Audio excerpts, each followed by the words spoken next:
The studio lights were blinding, but Ethan barely noticed.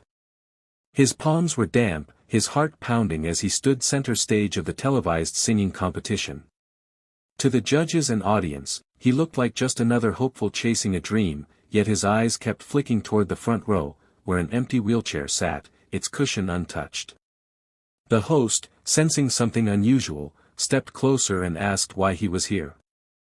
Ethan took a deep breath, his voice trembling. "I'm singing for my wife," he said softly.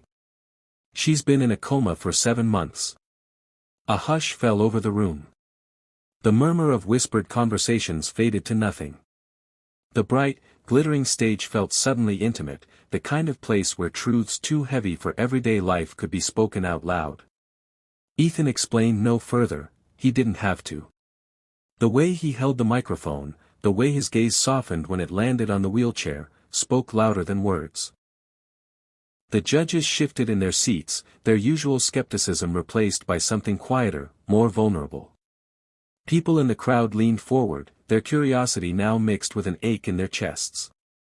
They could sense that this performance would not be about perfect notes or showy runs.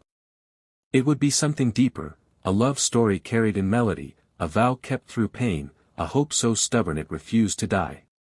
Ethan knew he was not just singing for the competition. He was singing in the hope his voice might reach her, wherever she was. Ethan's eyes softened as the memory surfaced, and for a moment, the noise of the audience faded from his mind.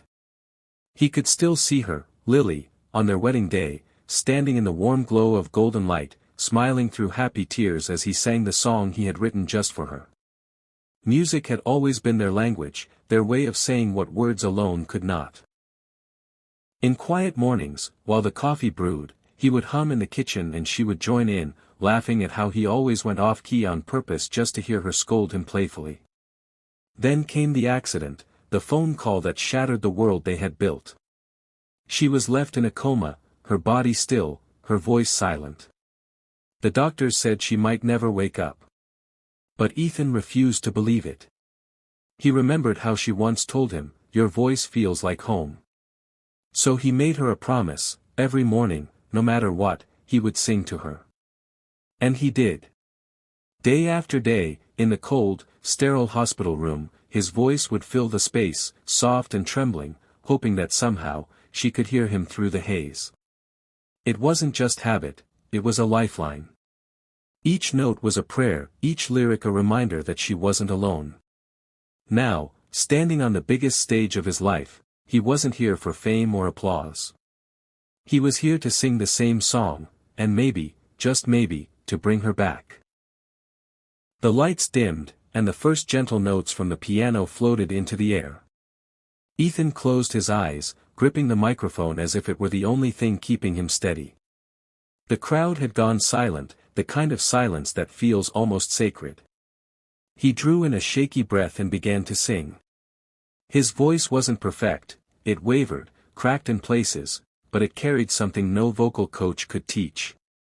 Each word felt weighted with memories, late-night talks under blankets, her hand in his on rainy afternoons, the way she used to hum when she thought no one was listening. The melody wasn't just a song anymore, it was a bridge between the stage and the hospital room where Lily lay. As he sang, people in the audience felt their own hearts pulled towards something tender and unspoken. A young woman in the second row brushed away tears. One of the judges set down his pen, leaning forward as if afraid to miss a single note. Even the camera crew, hardened by countless performances, seemed to move slower, their lenses lingering on Ethan's face. Every rise and fall of the melody felt like a confession, every pause a held breath. It was more than music, it was the sound of love refusing to give up, the sound of a man trying to reach someone who might be 1,000 miles away in her mind. And in that moment, everyone listening could feel it too. Halfway through the song, Ethan's voice trembled on a long, aching note.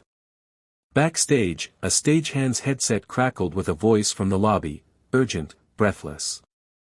Moments later, a nurse in scrubs appeared, clutching her phone like it was a lifeline. She had been watching the live broadcast from the hospital. Her eyes were wide, her voice unsteady as she spoke to one of the producers.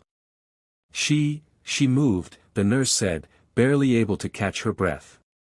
His wife, her fingers just twitched. Her eyes, they started to open. The news rippled like electricity through the crew, the judges, and the audience. No one dared interrupt Ethan, he sang on, unaware of the miracle unfolding miles away. But the people around the stage began to exchange looks of disbelief, some covering their mouths, others wiping their eyes. The host's hand tightened around the microphone, trying to keep composure as tears threatened to fall. Somewhere, in a quiet hospital room, Lily's eyelids fluttered against the dim light. A weak, almost imperceptible movement of her lips seemed to form a single word, his name. And though Ethan couldn't see her, couldn't know for sure, something in his chest told him he had reached her. The room was no longer just a stage. It had become the thread tying two hearts together across the impossible distance between life and unconsciousness. And with each note, that thread was pulling her closer. The final chord hung in the air like a prayer that refused to fade. For a moment, there was nothing. No clapping, no cheering, only the heavy, trembling silence of hundreds of people trying to process what they had just felt. Ethan stood frozen, chest rising and falling, the microphone still in his hand. He glanced at the empty wheelchair, his heart aching with both love and longing. Then, the host stepped forward, eyes glistening, and whispered something into his ear. Ethan's hands flew to his mouth. His knees buckled slightly as the words sank in, "She's awake." The crowd erupted, not with the usual competition applause, but with the kind of standing ovation that comes from deep, unguarded humanity. Judges wiped their eyes, some unable to speak, their cue cards forgotten. Ethan's own tears spilled freely now. The lights, the cameras, the competition, all of it vanished from his mind. There was only Lily. Only the hospital room where she was waiting, breathing, awake. He didn't care about scores or trophies.